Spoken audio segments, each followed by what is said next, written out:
ভারত বাংলাদেশ সীমান্তের এক অদ্ভুত খেলায় নিজেদের ভাগ্য বাধা পড়েছে মেঘালয়ের পূর্ব খাসি পাহাড়ের কোল ঘেঁষে থাকা ছোট্ট গ্রাম লিংখং। এখানে সীমান্ত মানে কোনো বিরাট নদী বা উঁচু প্রাচীর নয়, বরং কয়েক মিটার ফাঁকা জায়গা।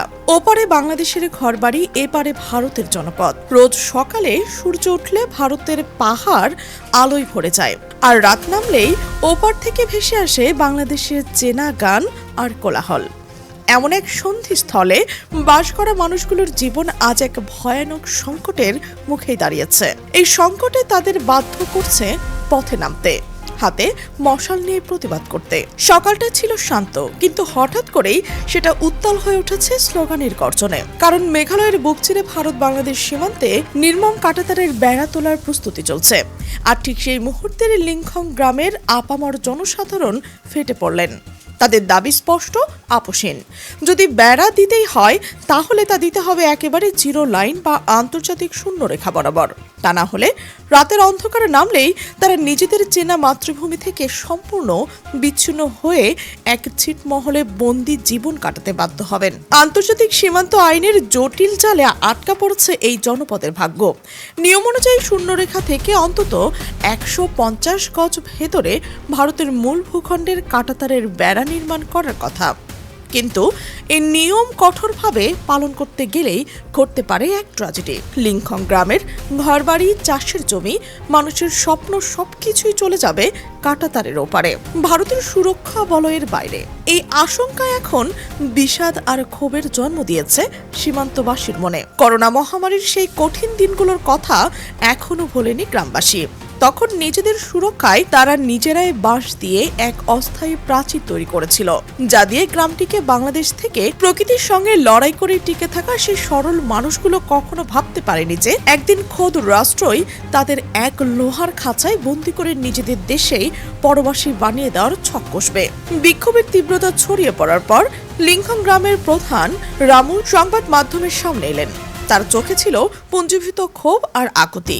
তিনি অত্যন্ত দৃঢ়তার সঙ্গে জানালেন, তারা দেশের নিরাপত্তার স্বার্থে সীমান্তে বেড়া দেওয়ার বিরোধী নন, কিন্তু তাদের একটাই দাবি, বেড়াটি যেন কোনোভাবে গ্রামের বুক চিরে না যায়, বরং জিরো লাইনে তৈরি হওয়া গোটা গ্রামকে ভারতে সুরক্ষিত রাখে। নকশা না বদলালে তাদের ভবিষ্যৎ যেন এক অনিশ্চিত অন্ধকারের দিকেই তলিয়ে যাবে। এই আশঙ্কায় আজ কাঁপছে পুরো গ্রাম। গ্রামের সাধারণ নারী থেকে শুরু করে সবার মুখে আজ কেবল আশঙ্কার কালো মেঘ। বর্তমান নকশার মরণফাঁদ নিয়ে উদ্বেগ প্রকাশ করছে এবং তারা বলছে, সরকার যদি তাদের কথা না শোনে, তবে তাদের যাতায়াত, নিরাপত্তা এবং ভবিষ্যৎ প্রজন্ম এক স্থায়ী বন্দিদশায় পরিণত হবে। রাজ্য সরকার যেন অবিলম্বে কেন্দ্রীয় সরকারের কান পর্যন্ত এই কান্নার আওয়াজ পৌঁছে দেয়। সেই জোরালো আবেদনটি এখন প্রতিধ্বনিত হচ্ছে মেঘালয়ের পাহাড়ে পাহাড়ে। এদিকে বিএসএফ এর পক্ষ থেকে গ্রামবাসীকে আশ্বস্ত করার চেষ্টা চলছে। এক জ্যেষ্ঠ কর্মকর্তা জানিয়েছেন, স্থানীয় বাসিন্দাদের নিরাপত্তা দিতে ইতিমধ্যে গ্রামে একটি নতুন ফাঁড়ি স্থাপন করা হয়েছে এবং বিএসএফ এর সদস্যরা সার্বক্ষণিক টহল দিচ্ছে। কিন্তু সুরক্ষা এই মৌখিক আশ্বাস সীমান্তের ওপারে ছিটকে পড়া বাস্তব ভীতির কাছে জৌলুস হারাচ্ছে। প্রায় 44 কিলোমিটার দীর্ঘ মেঘালয় সীমান্তের দুর্গম পাহাড় আর নদী পার হয়ে এখনো প্রায় 80 কিলোমিটার এলাকা বেড়াহীন। এর মধ্যে লিংখং এখন সবচেয়ে বড় অগ্নিগর্ভের বিন্দু। দিল্লির স্বরাষ্ট্র মন্ত্রণালয়ের অল ইন্ডিয়া অবশ্যই বিক্ষোভের আজ পৌঁছেছে। ভারতের এক জ্যেষ্ঠ কর্মকর্তা জানিয়েছেন, জনবসতি বাঁচানোর তাগিদে জিরো লাইন বরাবর সিঙ্গেল রো বা একক সারির বেড়া নির্মাণের জন্য বাংলাদেশের সঙ্গে কূটনৈতিক স্তরে আলোচনা শুরু হয়েছে। তবে বাংলাদেশের নতুন সরকার এখনও এই স্পর্শকাতর বিষয়ে চূড়ান্ত কোনো সবুজ সংকেত দেয়নি। এখন লিংখং গ্রামের মানুষ দাঁড়িয়ে রয়েছে এক রোমাঞ্চকর সন্ধিক্ষণে। দুই দেশের সীমান্ত রেখায় তাদের বাড়ি আর স্বপ্নের মাঝে কাঁটাতারের দেওয়াল তোলার প্রস্তুতি যেন চলছে, তেমনি তাদের হৃদয়ের গভীরে জাগছে এক অদ্ভুত শঙ্কা। পাহাড়ের বুক চিরে নেমে আসা এই গ্রামটি হয়তো একদিন ইতিহাসের পাতায় উঠে থাকবে অন্য এক সংগ্রামের সাক্ষী হিসেবে। কিন্তু সেই সংগ্রামের ফল কি হবে তা এখন সময় বলে দেবে।